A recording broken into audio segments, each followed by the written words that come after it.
Oggi è stato sottolineato più volte il valore della unione di intenti tra livelli, diciamo, di governo, quindi tra le città, i territori e anche la regione, che si è vista insomma anche in preparazione alle Olimpiadi. Sì, le Olimpiadi, molti altri interventi, il mondo della sanità, ma basterebbe pensare alle prossime giornate, a quello che accadrà con il Giro d'Italia. Le ho volute io, le tappe in Veneto, le sto seguendo tutti gli anni e quest'anno c'è un tappone dolomitico che penso che sarà l'apoteosi. Partire da Belluno e arrivare a Rocca Pietro e su nel Fedaia è il sogno di tutti gli appassionati, quindi sarà veramente una grande festa di Como.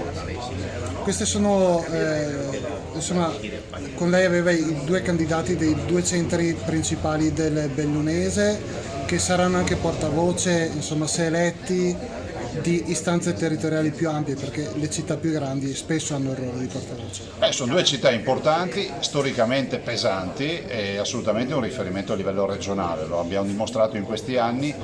Penso che sia Viviana Fusaro che Oscar del Pellegrini potranno fare un grande lavoro, soprattutto c'è assolutamente sintonia di visione per quello che potrebbe essere il Belluno del domani piuttosto che la Feltre del domani. Ecco, voglio ricordare che c'è una congiuntura astrale ottimale per i cittadini, finiscono due amministrazioni, ci sono tutti nuovi candidati, quindi noi abbiamo presentato queste nostre due proposte su Belluno con Oscar De Pellegrini e su Feltre con Viviana Fusaro.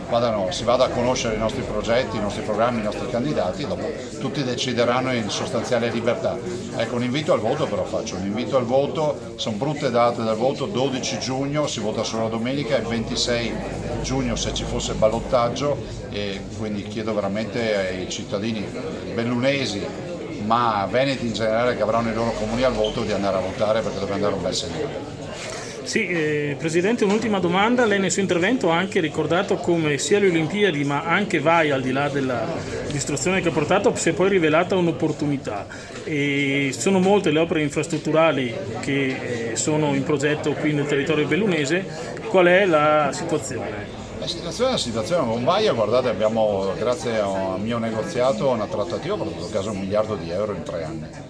E sulle Olimpiadi non sono qui neanche a dirvi che già oggi abbiamo 1 miliardo finanziato, cioè la variante di Cortina sono 300 milioni di euro, se non avessimo avuto le Olimpiadi mai sarebbe stata finanziata a livello nazionale, e così la variante di Longarone 280 milioni di euro, ma anche la bretella, aeroporto, stazione ferroviaria, perché comunque parlo di Venezia, perché comunque anche quella è entrata nella partita delle opere delle Olimpiadi, e molto altro ancora, ma ci saranno ancora altri finanziamenti.